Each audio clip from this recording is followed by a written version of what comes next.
Hello everyone, welcome to the Net Online. Thank you guys so much for joining us. We're going to kick things off as we always do with a short video clip that will correspond with our message today. Be sure to like and subscribe so we can give you future alerts for when we post messages, and drop a comment below, and thank you guys so much for joining us.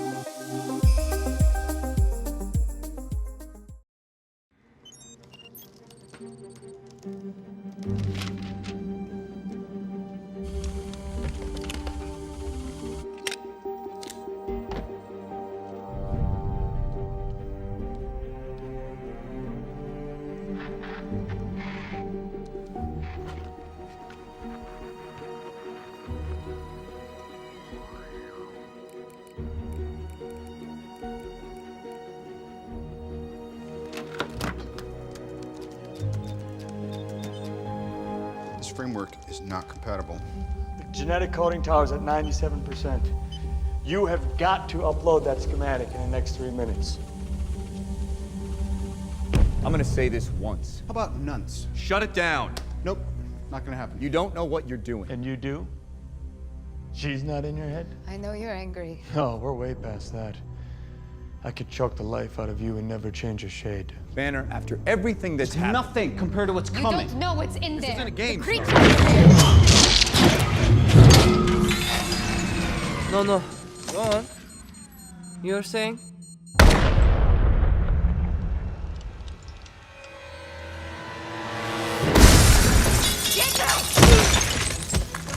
What? You didn't see that coming? I'm rerouting the upload.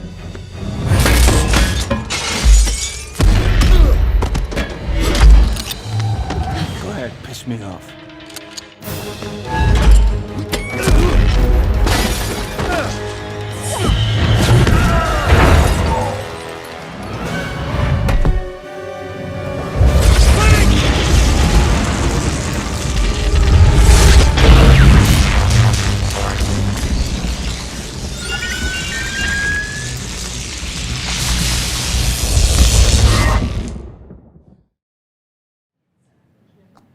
We have a serious problem when the Avengers aren't getting along. All right. So let's pray as we go in the Word this morning. Lord, we thank you for your presence this morning. Lord, we welcomed you at the very start of this meeting. We welcome you now. We want you to be involved, that you would speak by your Spirit. The Spirit of truth would come and just illuminate our hearts.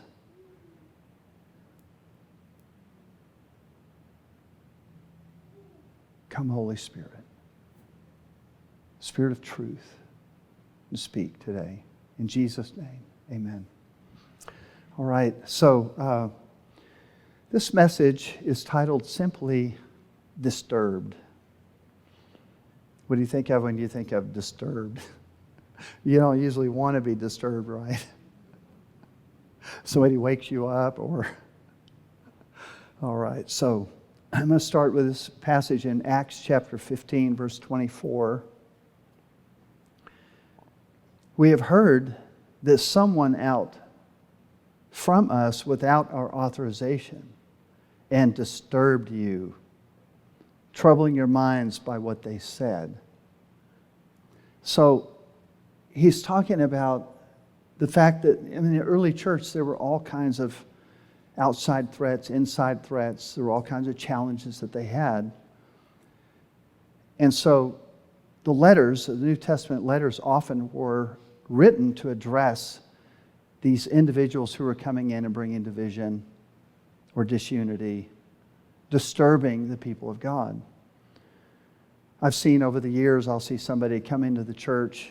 It's actually been a while since I've seen this happen, but years ago, we see somebody come into church and they're just receiving and they're just responsive, and God is working in their lives. And then somebody comes along and tells them something negative about our church or about me or about somebody here or whatever. And all of a sudden, so you see them happy, you see them growing. They're like net proud, right? They're like, and then within 60 days, they're completely changed their disposition because somebody told them that their baby was ugly. So, one of our babies, I won't tell you which one, but we had a guy in our church, and somebody said, that's the ugliest baby I've ever seen. And it didn't matter. Well, it apparently mattered because I remember it, but it was just like, really? I don't know if you've seen my kids as adults, but they're all phenomenally good-looking, beautiful.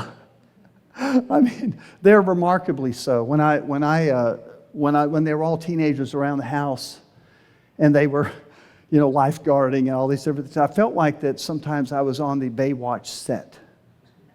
They were just so phenomenally good. But somebody told Jeanette, that's the ugliest baby I've ever seen. Do you think we bought in? Do you think we were disturbed? We were more like, what a stupid thing to say. How could you be so stupid? Even the ugly duckling turned into a swan. So, but the fact is that people can disturb people by saying things, verbalizing things. And in my Christian life, just to kind of frame this in, over the years, and I was saved when I was 16, so it's been decades.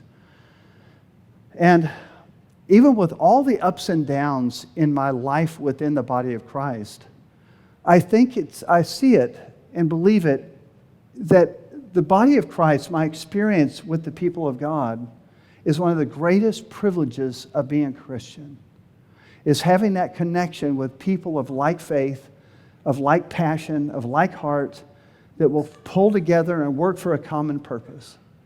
And for me, that's one of the great privileges of being saved, coming into His kingdom, being born again, is having that connection. It is a divine thing. It is an amazing, profound thing.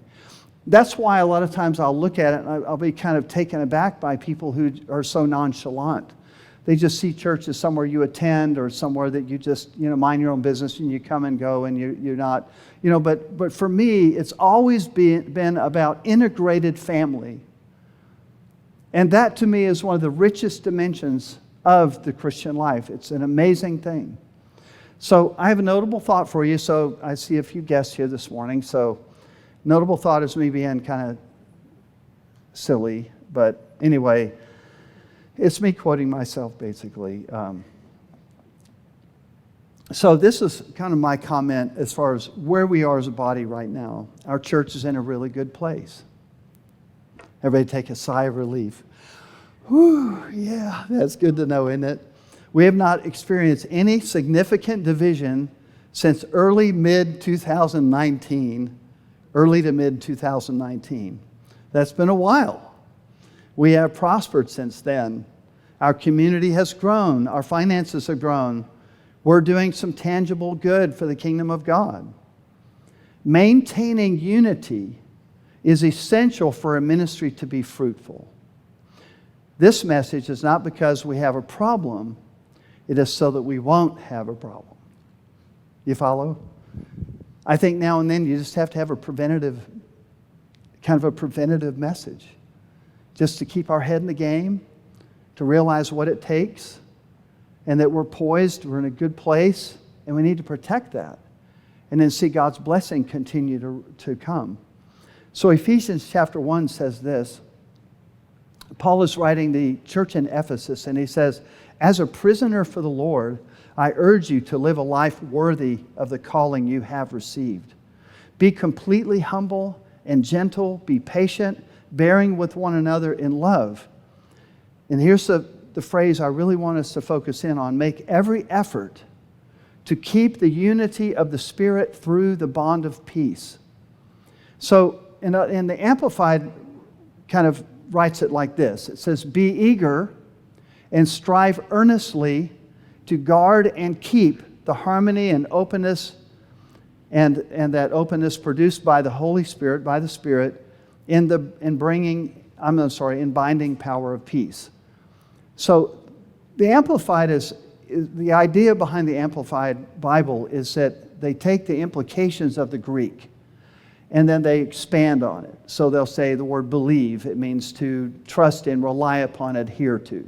So that's how they'll do the word believe. They say believe is not just mental assent. You see, they're saying the Greek word behind the word believe is expanded. And that's the idea in the Amplified. So when it says, when we read it, say for instance in your New American Standard, NIV or whatever, it'll say, make every effort to keep the unity. But when you read the Amplified, it's even more strenuous. It's like, be eager and strive earnestly to guard and keep the unity, right? In other words, this should be high on our agenda. In other words, it is hard work to maintain unity. And I see believers sometimes struggle with each other. And when I say no significant division in 4.5 years or more, when I say that, I'm not saying we haven't had interpersonal conflict or that individuals haven't kind of had conflicts with each other that they have to work on and they have to communicate. But honestly, it's hard work because sometimes we have to be vulnerable. And like he was saying here, sometimes we have to humble ourselves and realize that, maybe I could have handled that better. And for that, I'm sorry. You see, and that's how we work together.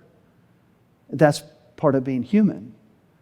But what's bad is when it comes into a church body or community and it becomes division. And that is one of the greatest heartbreaks.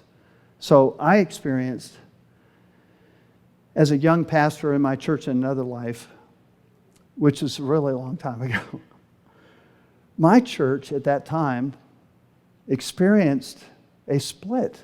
I mean, a real bona fide split. And I had a false teacher that came into our church, and he was so right about so many things, but he was extreme on a few theological points, which really were contaminating our body. And I had given him some latitude, I'd given him some freedom, and so, but the way the split began to develop was among our home fellowships that we had.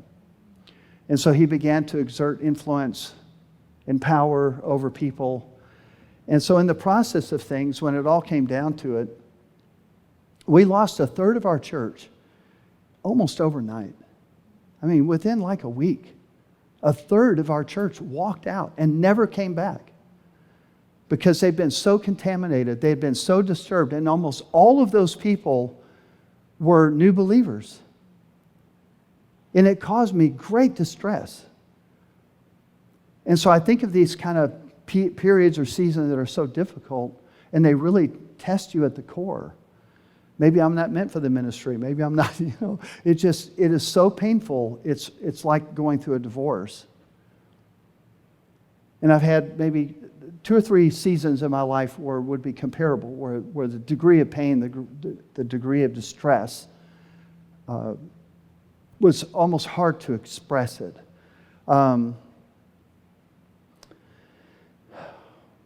I had a friend, before we were a church, we were a standalone young adult ministry, if that makes sense. So I had a young man who was, the upper limit was 31, you kind of age out. And so he was about to age out at 31, but he was interested in coming to our young adult ministry when he was about 27. And somebody who was bitter, somebody who was upset with our ministry got a hold of him.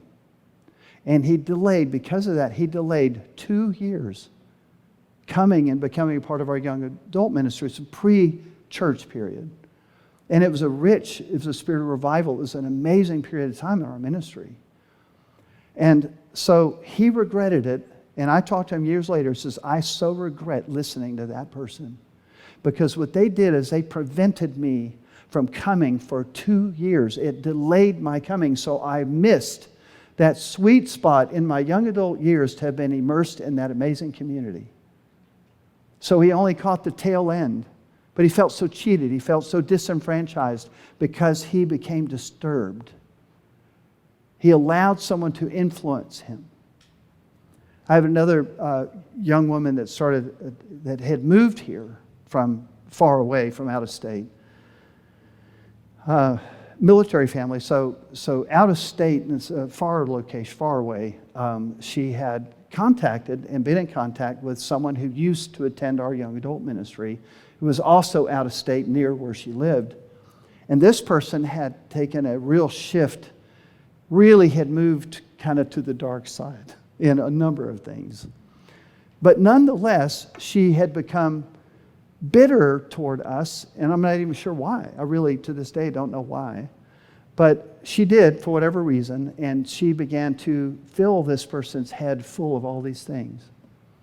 And so by the time they arrived here and became a part of our ministry, she had to work through all of this junk that had been filled into her head, and she realized none of it was true. So here she was, brand new family, new marriage, moved here, serving, the military. But once she began to realize, she began to be liberated from that influence, began to realize, get perspective, but she had been disturbed. And that's why we have to be so careful about what we hear and not just allow people to influence us too easily, you see. So I'm going to go over 4 divisions, 4 sources of division that the early church experienced.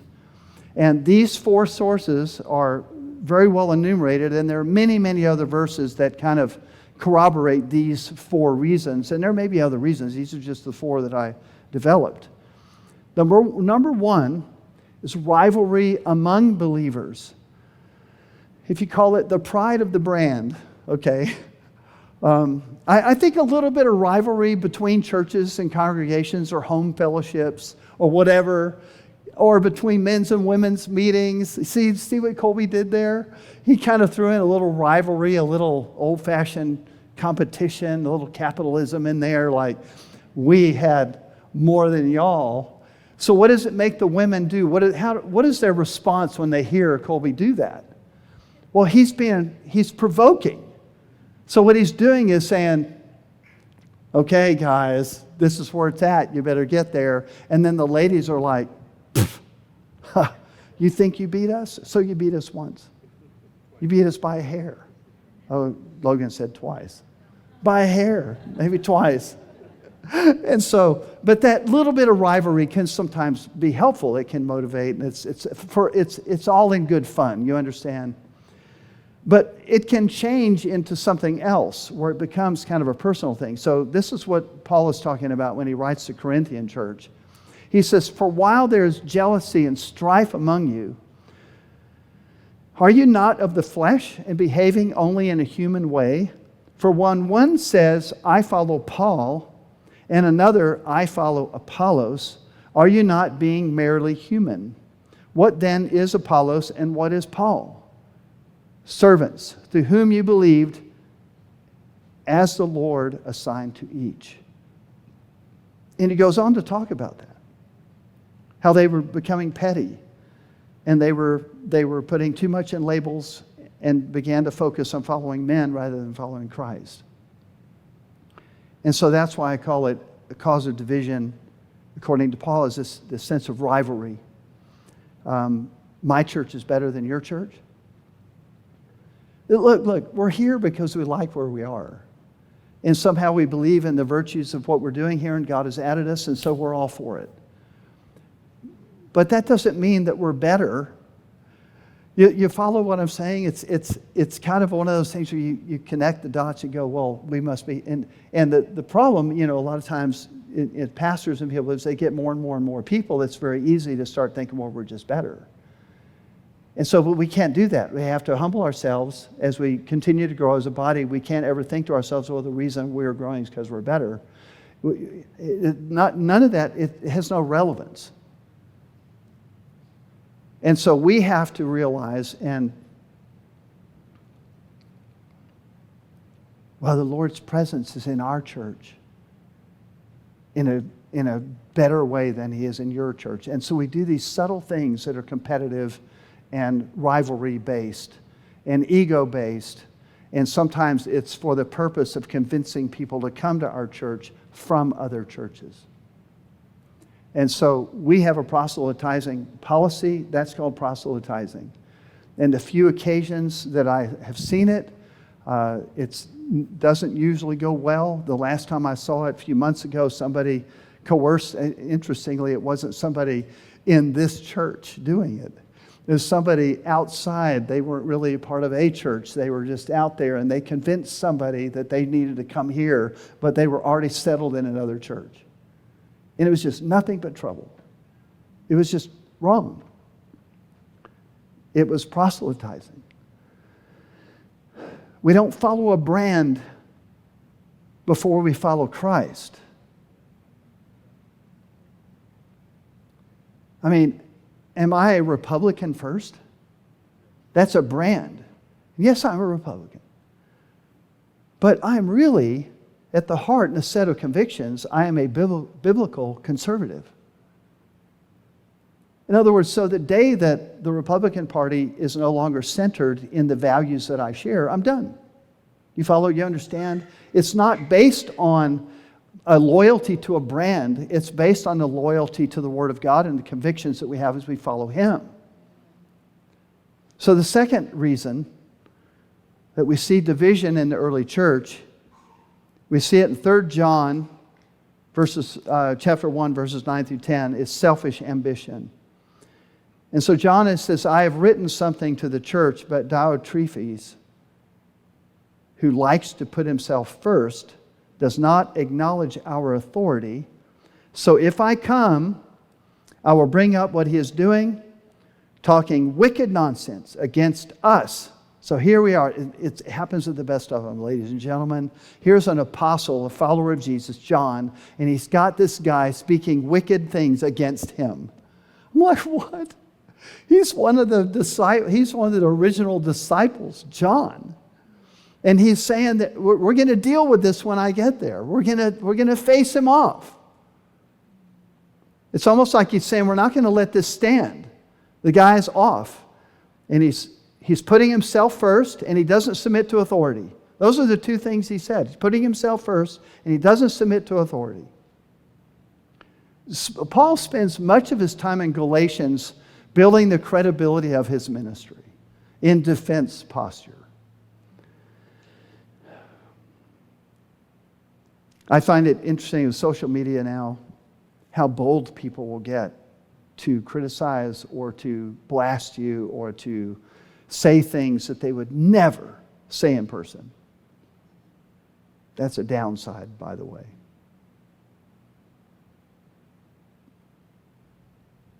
Proverbs 6:19, one of the 6 things that the Lord hates is sowing discord among brothers. There are people out there that want to build their own church, their own ministry, or their position of influence at the expense of others. I believe in church planting. I believe there's a way to do it. But I don't think that we just start a church because we can't get along with everyone else. There's no other church within 150 miles that is good enough or credible enough for me to be a part of and submit to and be a part of that family. So I have to start my own church because there is no other church out of 150 churches. You see that independent spirit? And you'll see people that will struggle year after year after year, sometimes 5, 10, 15 years, and they can never really stay in a church very long because they can't find a church that's perfect enough. I don't know, I have news for you, news bulletin here, there is no perfect church. And as soon as you join it, then it's no longer perfect. So, the third reason in the early church that they faced was false doctrine. And Paul writes to Galatians, again, we're in Galatians.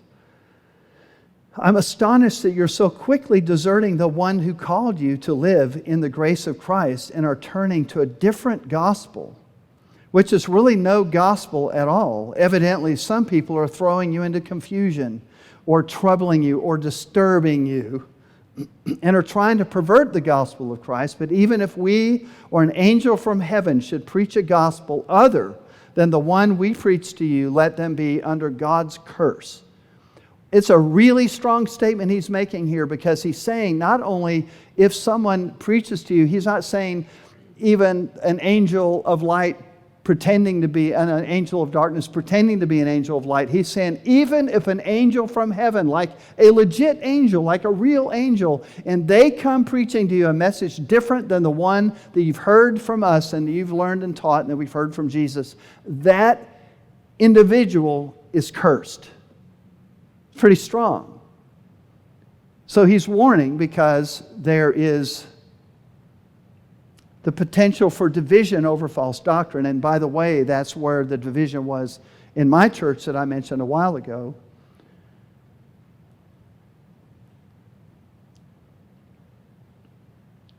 Actually did I skip a verse? Let me see here. Oh yeah, I skipped a verse way back when I was talking about it. This is a very important point, and I somehow passed it up.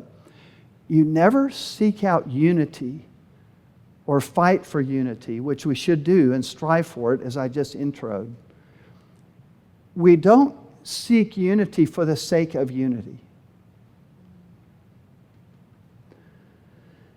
It is never just unity for the sake of unity. Sometimes it is necessary for God to make a distinction and bring about separation, truth versus lies. So I wanted to preface everything I'm about to say in understanding that sometimes disunity or a division or separation is absolutely necessary. In 1 Corinthians 11:19 says, "For there also have to be factions among you." There have to be. "So that those who are approved may become evident among you." There have to be factions. So all of that I was referencing back to because I wanted to give context as we keep going through this. So a great example of a conflict within a church body that's in the news that we all see and it's all very well known, maybe you're not aware of it, but the Methodist Church has gone through a very intentional process division. And so what's happened is an arm of the Methodist Church began to abandon the Bible and began to adopt liberal morality, ordaining leadership that were lesbian or gay or whatever, or they were marrying people that were gay. We say marrying in quotes because it's not really a marriage, you understand. It's not a biblical marriage. It's not a marriage in God's eyes. It's a pretend marriage. But so in the Methodist Church, there was an arm of the Methodist Church that said, we believe the Bible is our final authority, and we believe y'all have left the Scriptures, you've left the Bible. And so this very large portion of the United Methodists that are conservative began to kind of rattle their sabers. And over a period of time, over years, now they have come to an agreeable separation. Not entirely agreeable, it's still a lot of litigation, a lot of problems. But so hundreds and hundreds of Methodist congregations have left the United Methodist Church to join the global Methodists who are biblically centered, unapologetic, and have adopted biblical morality. That arm of the Methodist Church is now flourishing. Now that they have separated, they are being blessed and they're prospering and they're growing and they're full of life and God is blessing them. The other part, the mainline denomination, it's also not a secret that they've been in decline for a very long time, as are many of the mainline denominations. By the way, when I mentioned at the very beginning kind of my notable thought, the fact that we have seen blessing and some increase, you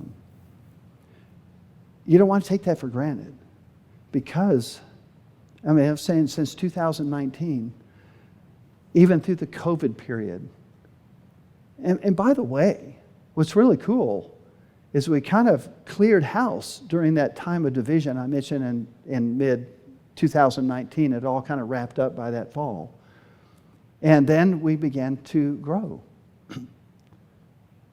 Once all the really discontent, upset, bitter people left, we had peace. And I, as a pastor, I'm going, I don't want anybody to leave. I'm going to fight for everybody. I want them all to stay, right? But in the end, so then we faced COVID in 2020 unified and strong. We went through that whole period, and I wondered, man alive, this is not, very good for the local church, all this ridiculous policies being imposed, and are you essential, and all this nonsense. But in the end, on the other side of it, we had prospered during that entire period. And what you have to realize, that's what I'm saying, don't take this for granted, because the American churches at large, the evangelical church throughout America, has gone through a significant decline on this side of COVID. Significant decline. And of course, there are churches which have come out stronger, and they're coming out with some increase and some growth and some blessing, and we are one of those churches.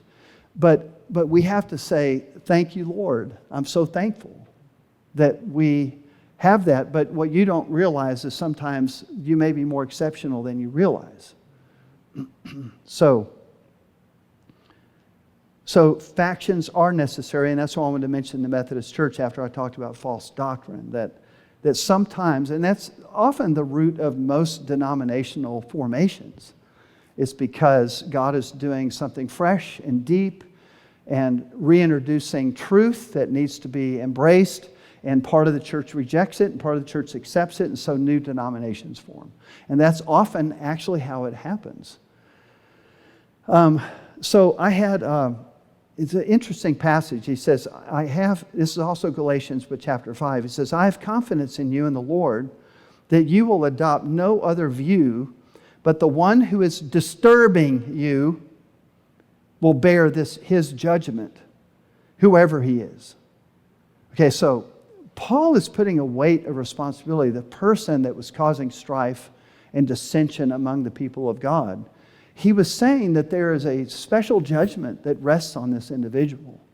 It's a very serious thing. You don't want to find yourself on the other end of this thing where you become, where you're kind of on a campaign, you're against a pastor, you're against the leadership, and you're just kind of on a campaign or a rampage, and you just kind of are creating dissension, disturbing people. And when I mentioned the church split that I went through, it was probably in 1987, so if that gives you an idea how long ago it was. One of the couples in our church is one of the leading couples, and they had their own home fellowship.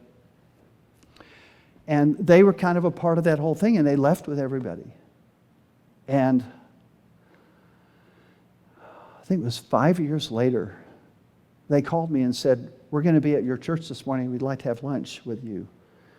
I'm like, I really don't want to hang out with you guys, but okay. I'm like, you cause a lot of pain and destruction in our church. I'm glad I did, because the Lord restored a relationship, a solid relationship that I've had ever since with them. And they're dear friends of mine. They're on Facebook. They're missionaries. And what they said to us that day, they said, we have had strife in our marriage. We had difficulty here and difficulty there. Nothing seems to be going right. And we realized after 5 years it's because of the wrong we did in this body. And God was holding them accountable. And so we're here to make it right. It's amazing that they connected the dots, because many people go their whole life living in that kind of, we were justified, we were this or that.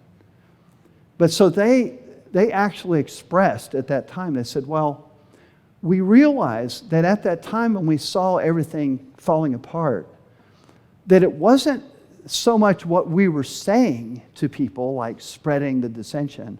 He says it's what we failed to say. And we're guilty because we're a part of everything that happened, all the damage and all the pain that we were a part of, that we caused.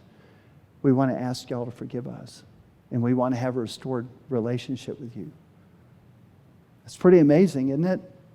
People can. God loves happy endings. That was one happy ending. The fourth thing, which kind of, that segues nicely right into this one, is the root of bitterness. People sometimes will get an axe to grind, and they start to spread dissension. So the scripture in Hebrews says, see to it that no one falls short of the grace of God, that no bitter root grows up to cause trouble and defile many. So a bitter person will become a drumbeat of negativity. They will be on a campaign to discredit those that they believe hurt them. It is a form of getting even. They hurt me, I will hurt them back. A person or persons can remain on this path for years. And a lot of times the problem is that we are bitter, but we don't recognize that's what it is. We feel like we're on a campaign of justice, a campaign of retribution. We're going to expose them for all their stuff. But the fact is that the bitterness in itself is a horrible thing.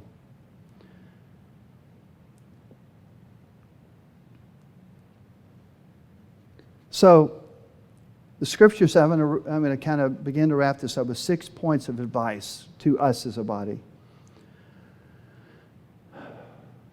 So, reflecting back on the first passage that we were looking at in Ephesians, be eager and strive earnestly to guard and keep the harmony and oneness or unity produced by the Spirit. In other words, work hard at it. Be vigilant. Preserve that unity. It's worth it in the long run. It's a kingdom thing. So here are the 6 points of advice. Some of them I've interjected along the way, but one is do not proselytize. Selling your church so hard to people that are happily settled and planted in their own biblical church community is wrong. I believe it's wrong. And if somebody in another church is doing it to you, you need to tell them that's wrong. You're proselytizing. You're trying to proselytize me. We have no place disturbing people planted by God in another church by telling them negative things about their church or by pushing how wonderful our church is. Now, there's a disclaimer here, and that is if somebody is a part of an apostate church or a non-biblical church, then go for it. Rescue them. Get them out.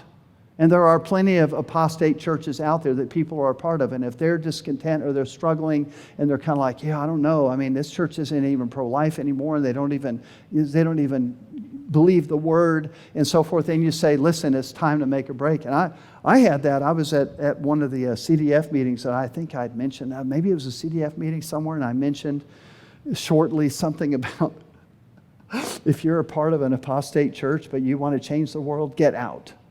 And I had a lady like 2 years later, or whenever it was a long time later, and she was very much an activist in our community politically and so forth. She pulled me aside later and she says, I never told you this, but I did leave. And I said, well, where are you going? She told me what church she was going to and so forth. She says, that was really, really good advice. Maybe it was a one-on-one conversation. I don't remember, but to whatever extent. So I do believe in it in that context. But not if somebody's a part of, there are many wonderful evangelical churches in our community, and we need to not disturb them. There are boundaries that need to be there that we need to respect. And so a young woman called me a while back. She was attending another church that I knew. They'd been there for a while, maybe years. I don't remember all the details of it now. But she's calling me. She had visited our church one time. And she was struggling. Should we stay in this church? Should we leave this church? Should we? And I thought, okay. As a pastor at that moment advising her, she wants advice from me. I'm not her pastor. She's in another church. She's been there a while. She's discontent. What is the best advice I could give her? I mean, should I say to her, oh, well, it's wonderful that we had you last week. Why don't you just keep coming here? Would that have been really an ethical thing to do? To have her avoid the issues that she's having? No, I'm going to direct her back to her pastor. I'm going to direct her back to her leadership or wherever her issue is. Communicate. Don't be a coward about it. There are a lot of cowards today. They don't want to communicate. They don't want to speak forthrightly. Well, the Lord is leading us. When the Lord has nothing to do with leading, you just ticked off because of this or that. You see, that's not maturity. And so I wanted to encourage her as an opportunity to advise her, go back to your church and work with them and talk with them and communicate. Isn't that what I would want them to do if it was one of you talking to a pastor across the street? I would want that pastor to advise them, to reconcile and to find a way to make it work. Right? Isn't that being kind of part of a team where we're all on the same page? We're not just rivals, you follow? So don't proselytize. There's lots and lots and lots of people out there that aren't really committed to a church. Go get them. There are thousands and thousands of them. Number 2, be careful. Be respectful of how you speak of leadership. What is your tone? What are you saying to them? And like the 1 Timothy says, Paul is advising Timothy about how to resolve issues with leadership. He says, do not receive an accusation against an elder except on the basis of 2 or 3 witnesses. What he's saying is that there's an accusation against an elder. This is a legal process. He's citing the Old Testament where there was a process of where essentially like a courtroom. So there's a process of accusation and judgment and so forth. Number 3, give people the benefit of the doubt. Think the best of them. People can say anything about anyone that they want to. There's always another side. It's like the proverb says, one man presents his case and it sounds good until another comes and cross-examines him. There's always another side. Love believes all things. Doesn't it say that? The scripture says, love covers a multitude of sins. Number 4, learn basic conflict management. So somebody comes to you. Go to Matthew 18. There's some lessons on conflict management. But someone comes to you and they says, well, I'm just so upset with Logan because his beard is too long. And I think things are growing in there. And I don't know really how to deal with this anymore. I don't even know if I can stay in this church with Logan and that beard. Okay, so maybe this isn't a good example, Logan. But so this person, okay, so there's a number of ways to deal with this. Number 1, get a life and chill out. You don't need to go talk to Logan. Logan, I've been trying to get the courage for months and months and months to come talk to you about this. See, can you imagine this? It's your beard, brother. It's your beard. I can't even deal with it anymore, and I don't know what to do. And I'm carrying an offense. I've got a bitter spirit about it. I'm not able to work this out. Okay, so there are some things we just need to chill and let it go, right? And don't go around talking to people. See, somebody could start spreading that around. What do you think about Logan's beard? And you don't say it like, Logan's beard's awful. There's ways to do it. There's an innuendo. There's a tone. What do you think? And then there's some facial expressions. What do you think about Logan's beard? You're not really asking for an opinion. You're giving an opinion. What do you think about Logan's beard? And so that was a demon, by the way. What do you think about Logan's beard? So, I'm losing it. And I had no excuse. I had plenty of sleep last night. All right, so basic conflict management. And you will all have the opportunity to show maturity. So somebody comes to you, they've got a gripe, they've got a grudge, they've got an issue with somebody else. What do you do?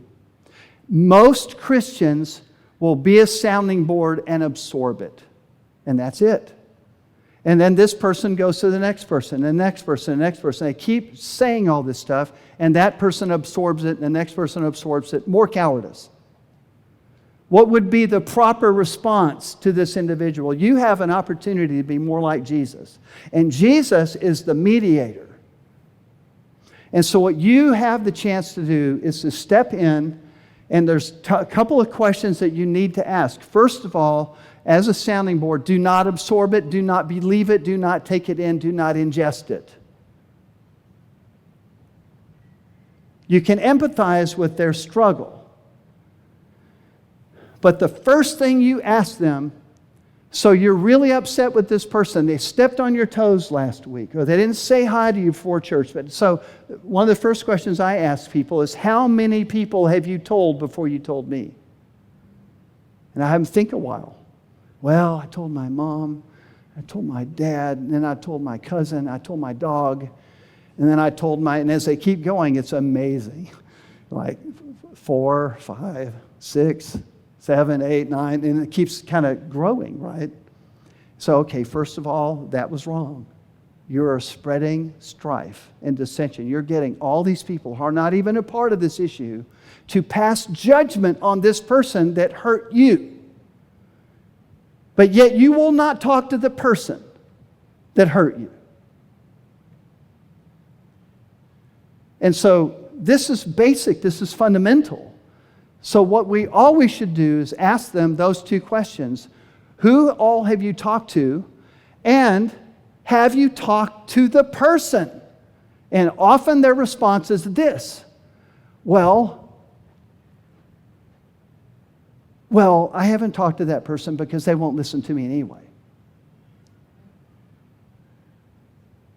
More judgment on that person. So I just think we can be better. Imagine if we all had this as a policy within our own mind, our own reflexes, is this basic conflict management. I could do an entire 2 or 3 parts series on conflict management and the whole thing, but I'm trying to give you a little bit to go on here so that we're a little more mature, but what are we doing? We're trying to set the stage so that we are better at defending the unity of the faith. Number 5, churches aren't businesses. You may say, yeah, but I see a lot of churches that operate like businesses. I don't care. I mean, every church has a business dimension. It has to function. It has to have money in, money out. It has to have a budget. It has to have all these facets of operations. But it is not a business. It is a family. And that's why, and a lot of people, because they have a mindset that they treat the church, the local church, as a business. Well, it provides these things for me, and it's a nice resource center, and I have some friends there. And actually, so what we're not understanding often in the kind of American culture is that the church is a family. It's not like, okay, and I see this over the years, people leave, when they leave and transfer from one church to another, they leave a lot of different ways that they do it. But one of the things I've always taught our church is that if you've been here and you're connecting and you're part of the family, and we took a risk with you to love you and to maybe even utilize you and in serving in one of the teams and all this kind of thing, and then you just leave, you ghost us and you don't respond to texts and you just disappear. Is that mature? No, that's more cowardice is what that is. Now, I mean, if somebody is going to a church and they've been there for a little while and they're kind of in and out, and they're not really, haven't put roots down, a certain degree people move around and that's not, but I'm trying to give context that there's a proper way. It's not like, the church is not like McDonald's and Burger King. Say, well, okay, so I've been eating at Burger King. I really like their Whoppers a lot. And so I've been eating them for like years. And the people there even know me when I go to the same Burger King every week. And, but one day you decide, I've been trying out McDonald's lately. Kind of stepping out, take a risk, try McDonald's. And so, but I've decided to make a change. I am going to start eating McDonald's now. So do you go over to Burger King and go, hey, I don't know how to break this with you, but I'm changing fast food restaurant priorities here. I'm going to be, it's nothing personal. I'm not offended. There's no issues here, but it's time. It's time. It's a season, a new season in my life, and I am going to be going to McDonald's. Who does that? Nobody would ever do this. We would think, well, they're just fast food restaurants. They're just a business. They're not a family. You follow? It's not like, but that's how a lot of people treat the local church. They treat it like it's a fast food restaurant. It's just somewhere I dip in, I get what I can out of it, and then I go on and I got a little inspiration, I got a little, whatever. It's just a resource center. But we don't understand commitment. We don't understand what it is to be obligated to each other. We don't understand what it is to be immersed in family. And so we have this attitude that is very destructive to the evangelical church, and it's a fruit of our culture. But leaving a church, gosh, it's so hard to leave a church. It's supposed to be hard. if you developed relationships and people invest in you and they take a risk loving you, and then over time you put down roots, and by the way, deep roots take time, but if you keep transplanting a tree, it doesn't get a good root system. It doesn't become stable. And that's the way a lot of believers are today. Well, I don't know, they just kind of tick me off, or they don't have this, or they don't want this, And so we have this tree, and so, well, we'll just go over here and try this one, or we'll go try this one. And so there are people that literally cycle through churches every year and a half, or every year, or every 6 months, or whatever it happens to be, and then they won't go anywhere for a while, and they just they do not understand what it means to really be a part of a family and commit to serve and be immersed and to put roots down. That's God's order. That's God's way, is that we find a church family and we commit and we support it and we work together toward a common vision. Number 6, allow God to plant you. Has God planted you into the local church? I've seen people over the years, they'll say out loud that God led them here to be a part of our church, and in 6 months they're gone. I'm like, okay, well, did God lead you, or were you still just kind of experimenting and trying to figure out where you belong? Or, maybe we shouldn't be so flippant about God this and God that. God led me and God did. If God led you and He spoke to you to be here and be among us, then commit, put down roots, and stick it out. If you're still in the process of weighing it out and trying to figure out, is this really Lord, that's different.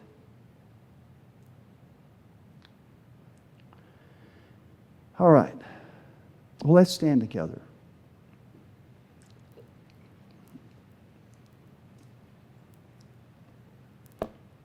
Thank you, Jesus.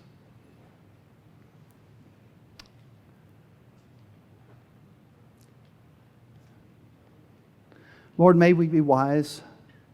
May we be mature. May we have your heart for your church, the bride of Christ, that you laid your life down for. Lord, we should love what you love and we should hate what you hate.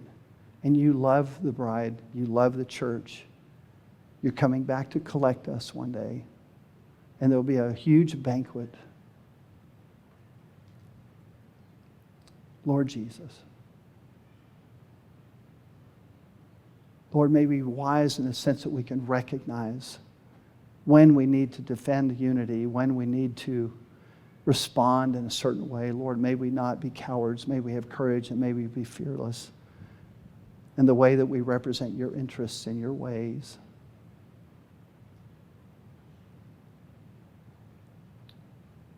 Thank you, Jesus.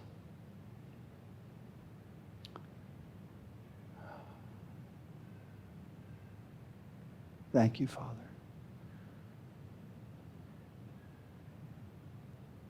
Bless you, Lord.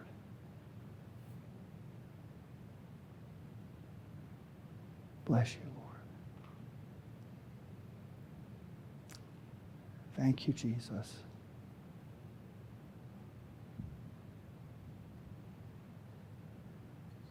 Lord, I pray for anybody here that has had a resentment or bitterness,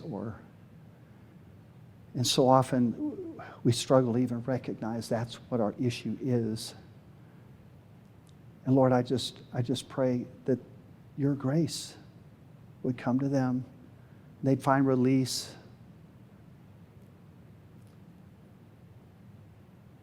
Thank you, Lord. Bless you, Father.